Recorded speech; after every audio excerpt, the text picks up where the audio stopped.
예전에 저는 정말로 제 시골에 있는 교회를 너무 좋아해요. 뭐 지금도 그 교회 와서 뭐 설교 해달라 그러면 그냥 버선발을 다 제껴놓고 그냥 가고 싶은 그런 마음이 있어요. 왜냐하면 어렸을 때 교회가 저에게 주는 이미지가 너무 좋았기 때문에 지금까지도 저희 녹동제일교회를 정말로 사랑합니다. 역사가 이제 내년이면 100년이 되는 교회인데, 그때 당시만 제가 교회를 다닐 때만 해도 중고등부가 재적 인원이 300명이었어요. 300명이었고 주일만 출석하는 인원이 한 150명 정도, 수련회 가면 300명 그렇게 됐었는데, 왜 그렇게 좋아할 수밖에 없었냐면 선배들이 너무 잘해요. 신앙생활. 고3 선배들이 고2를 가르치고, 고2가 고1을 가르치고, 고1이 중3을 가르치고, 중3이 중2를 가르치고, 막내였던 중1은 누구도 가르치지 못해. 왜? 숫자가 제일 많았어요. 우리 또래가 아마 남자만 40명, 여자들은 기를 못 펴 12명. 항상 기죽어 있는 또래 친구들이 여자애들이었어요. 그 여자들이 상당히 지금 신앙생활 열심히 하고 있고, 또 남자 저희 또래들도 상당히 신앙생활 열심히 했는데 너무 좋았어요. 그때의 기억들이. 40명 중에 20명이 다 신학생이 되겠다라고 소원 기도를 했어요. 근데 다 거짓말이었어요. 신학생 된 사람은 저 혼자밖에 없어요. 할렐루야. 복인 줄로 믿습니다. 여기 혹시 신학생 되고 싶은 사람 있나요? 대안이 혹시? 미안하다. 근데 그때 친구들과의 관계가 너무 좋았어요. 너무 좋아가지고 학교 끝나면 우리에게서는 공부가 필요가 없었어요. 세상 모든 게 공부가 필요 없었어요. 왜? 항상 24시간 성령 충만했어요. 부모님이 전화하는 것보다 교회에서 오늘 청소해야 되는데 일꾼이 없는데 너네 왔으면 좋겠다라고 하면 그것같이 좋은 전화가 없었어요. 교회에 무조건 콜하면 달려갔던 게 기억이 납니다. 그런 친구들이었어요. 40명이. 돈이 없으면 친구들끼리 가가지고 중학생 때 어디 그 인력 대기소 가가지고 노가대를 떼가지고 돈을 모아가지고 교회에다 헌금도 하고 막 그런 친구들이었어요. 아주. 그래서 저는 친구들도 되게 자랑스러워하고 저도 그 교회를 정말로 좋아했습니다. 그 추억이 아직도 있기 때문에 여러분들 그런 추억이 있을 줄 믿습니다. 그런데 어느 순간 이 관계가 깨어져 버리더라고요. 관계가 언제 깨어지냐? 이게 보니까 이제 대학교를 졸업하고 나면서부터 관계가 깨어지기 시작한 거예요. 왜 깨어지기 시작했냐? 보니까 먹고 사는 게 중요하더라고요. 먹고 사는 게 중요하다 보니까 친구들과의 연락도 멀어지고, 그때 당시에는 뭔 전화가 있어요? 삐삐가 제일 좋았죠. 삐삐. 우리 항상 친구들하고 연락하면 어떤 번호 남겼는지 알아요? 어떻게 잘 알아? 8282 아니면 또 다른 번호 486 사랑해. 이 번호를 항상 남겨서 친구들끼리, 남자들끼리 징그럽게. 그런데 이게 대학교를 졸업하고 직장 생활을 하다 보니까 관계가 맺어지지 않고 연락도 안 되고 만남도 교제도 없다 보니까 관계가 깨어지기 시작하고, 서로가 이렇게 안 좋아서 깨어진 게 아니라 서먹서먹함에 관계가 흐트러지기 시작하더라고요. 그 흐트러진 관계를 다시 한번 회복시킬 수 있는 방법이 있었는데, 그게 뭐였냐면 하나님 앞에서 우리가 예배하고 찬양하고 교제하면 회복이 되더라 이거예요. 그런데 그걸 그때는 몰랐어요. 그래서 지금 친구들 보면 신앙생활 제대로 하고 있는 친구들이 40명 중에 저를 포함해서 4명 10의 1조를 딱 건지더라고요, 하나님께서. 오늘 이 관계의 깨어짐에 대해서 우리는 항상 살아가면서 우리는 그런 관계의 역사 속에 우리는 살아가고 있다라고 이야기할 수 있어요. 인류의 역사가 어찌 보면 관계의 역사다라고 이야기할 수 있어요. 그러나 타락한 인간의 실존을 끊임없이 갈등 속에 놓여 있다라고 이야기하는 건데, 그게 뭐냐면 집에 있는 왼수가 아니라 집에 옆에 같이 잠을 자는 사람도 어떨 때 보면 갈등 속에 놓여 있을 수도 있어요. 그렇죠, 권사님. 네. 싸워서 오늘 안 나오신 줄로 믿습니다. 출장 갔어요. 근데 성경에 보니까 로마서 3장 23절에 이렇게 이야기하고 있어요. 모든 사람이 죄를 범하였음에 하나님의 영광에 이르지 못하더라. 우리는요, 관계가 파괴가 되면 무엇 때문에 파괴되는지를 잘 몰라요. 오늘 성경에서 뭐라고 하냐면 관계 파괴는 인간의 죄성에서부터 기인한다라고 이야기해요. 결국 너가 아니라 나의 죄 때문에 관계가 무너진다라고 이야기를 하고 있어요. 근데 우리는 그런 사실을 잘 몰라요. 오늘 본문에 보니까 이렇게 깨어진 관계를 복구하기 위한 해결책으로 세상의 그런 심리적인 기법이 아니라 오직 하나님의 선택과 그리스도의 용서만이 신학적 토대 위에 세워진 사랑의 원리다라고 오늘 우리에게 이야기를 하고 있어요. 여러분, 관계가 다 깨어져 있는 줄로 저는 알아요. 목사님 웬일이에요? 저 안 그래요. 천만의 말씀. 표현을 안 하고 있지만 다 여기 관계가 깨어져 있는 사람이에요. 저 봐요. 지금 가온이랑 저랑 관계가 깨어져 있어요. 그래서 오늘 와가지고 제가 친한 척을 했어요. 이 관계가 깨어져 있는 이 부분들을 오늘 성경의 말씀을 통해서 우리가 다시 한번 회복하기를 바랍니다. 본문 12절 말씀 관계 보니까 관계를 회복하기 위해서 우리가 먼저 입어야 될 것이 있다라고 이야기해요. 그게 뭐냐면 영적 의복을 입어야 된다라고 해요. 골로새서 3장 12절 말씀에 보면 이렇게 이야기하고 있어요. 그러므로 같이 읽어봅시다. 시작. 그러므로 너희는 하나님이 택하사 거룩하고 살아박는 자처럼 긍휼과 자비와 겸손과 온유와 오래 참을 뭐하라고? 옷 입고 영적 의복을 입어야 된다라고 오늘 우리에게 이야기했어요. 우리가 타인을 용납해야 하는 근거는 우리 자신의 인격이 훌륭해서가 아니라 요한일서 4장 19절 말씀처럼 우리가 사랑함은 그가 먼저 우리를 사랑하였습니다 라고 말씀한 것처럼 우리 인격이 내 인격이 잘나서가 아니라 하나님이 나를 사랑하셨기 때문에 그 말씀에 따라서 나도 어떻게 해야 된다? 타인을 용납해야 된다라고 이야기를 해요. 우리가 이미 하나님께로부터 무한한 긍휼을 입은 존재이기 때문에 내가 너를 이렇게 용납한다 그럴 필요가 없어요. 왜? 하나님 나를 그렇게 용납해 주셨는데 내가 죄가 있는 내가 어떻게 그렇게 그냥 당연히 가야 되는 거 아니에요? 주님은 마태복음 5장 3절 말씀 우리가 잘 알잖아요. 마음이 가난한 자는 복이 있다라고 이야기해요. 마음이 가난한 자는 복이 있다라고 해요. 내가 하나님 앞에 아무것도 아닌 죄인임을 깨달았을 때 그때서야 우리에게 두 글자로 이야기해요. 겸손이라고 이야기해요. 두 글자. 타인의 허물을 덮어주는 것, 그게 긍휼이라고 이야기해요. 성도가 입어야 될 가장 아름다운 예복은 뭐냐면 겸손과 긍휼을 이야기하고 있는 거예요. 골로새서 3장 12절 말씀처럼 긍휼과 자비와 겸손과 온유와 오래 참음의 옷을 입으라고 했는데 여기서 우리가 기억해야 될 건 뭐냐면 겸손과 긍휼이라고 하는 것이에요. 내가 죄인임을 깨닫는 그 겸손함이 우리 안에 있어야 된다라고 하는 거예요. 또 하나는 이 겸손함 속에서 타인의 허물을 덮어줄 수 있는 그 긍휼함이 우리에게 있어야 된다라고 하는 거예요.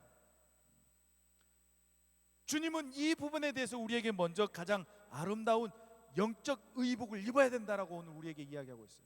내가 아직 그렇게 하지 못하고 있다면 아직 나는 미미한 존재예요. 준비가 안 된 사람이에요.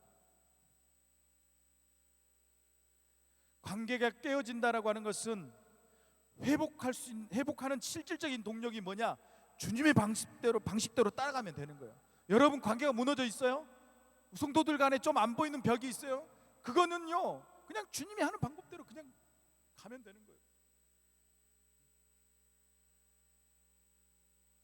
골로새서 3장 13절 말씀에 이렇게 이야기합니다. 누가 누구에게 불만이 있거든 서로 용납하여 피차 용서하되 주께서 너희를 용서한 것 같이 너 어떻게 알아? 너희도 그렇게 해야 된다라고 하는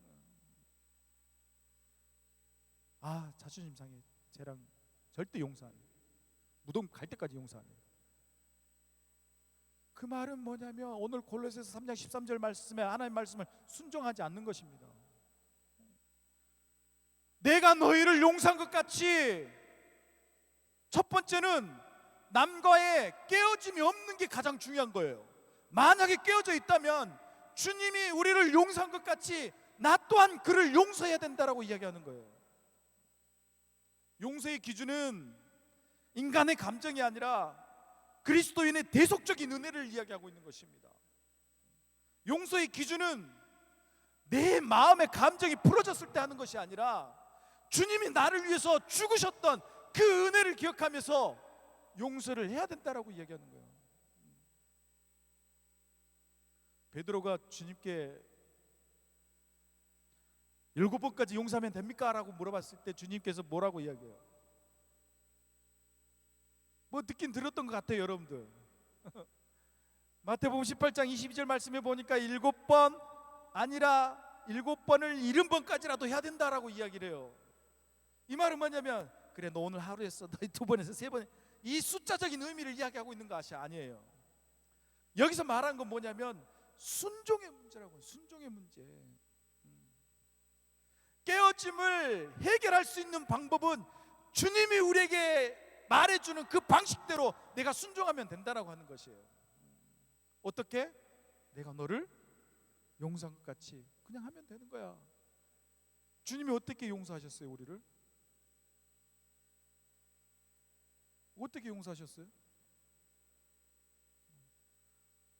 우리한테 이야기하고 십자가에 매달리셨어요? 아니에요. 내가 힘들었는데 나 정말로 며칠 동안 고민했는데 밥도 못 먹고 식음을 전폐하면서 내가 진짜 금식하면서 기도했는데 내가 오늘 너 용서한다 이렇게 말하지 않았다라고 하는 것이에요. 주님은 아무 말 없이 그냥 용서했다라고 이야기하는 것이에요. 관계가 깨어져 있으면 주님의 방식대로 우리가 그렇게 행동해야 된다고 하는 것이에요. 이게 바로 순종의 문제라고 이야기하는 거예요. 순종을 하지 못하기 때문에 우리가 깨어진 관계를 회복할 수가 없는 거예요. 마태복음 6장 12절 말씀에 우리가 우리에게 죄 지은 자를 사하여 준 것 같이 우리 죄를 사하여 주시옵소서. 우리는 끊임없이 주기도문을 고백하면서 그렇게 기도를 하고 있어요. 그거 왜 해요? 할 필요 없잖아요. 뭐 되지도 않는 거 해봐요. 뭐 그냥 주술처럼 외우는 것밖에 안 되는 거예요. 진심을 담아서 그렇게 해야 된다라고 하는 것이에요. 그리스도의 용서를 경험한 자에게서는 용서는 마땅히 흘러보내야 될 은혜의 통로라고 이야기하고 있는 거예요. 은혜의 통로. 우리에게 죄 지은 자를 사하여 준 것 같이 우리의 죄를 사하여 주시옵소서라고 이렇게 흘러보내는 그런 뉘앙스의 말씀 아닙니까? 우리도 그렇게 가야 된다라고 하는 것이에요. 용서의 기준은 그리스도의 용서라는 그 절대 법칙, 주님의 방식대로 가면 된다라고 하는 거예요. 용서의 기준이 따로 있는 거 아니에요. 세상의 용서의 기준은 그들의 기준이 있겠죠. 그렇지만 절대 그건 용서할 수가 없는 거예요. 뒤끝이 남아있다 그러죠. 주님처럼 용서하시기 바랍니다. 그래야지만 이 관계가 회복되어지는 거예요. 마지막으로 본문은 오늘 모든 덕목의 완성을 뭐라고 이야기하냐면 따라합시다. 사랑으로 정의하고 있어요. 사랑으로. 골로새서 3장 14절 말씀해 보면 우리 함께 같이 읽읍시다. 시작. 이 모든 것 위에 사랑을 더하라. 이는 온전하게 매는 띠니라 라고 이야기해요. 용서가 갈등의 종결이라면 사랑은요 그 관계를 승화시키는 겁니다. 관계를 승화시키는 거예요. 용서했다고 끝나는 것이 아니에요.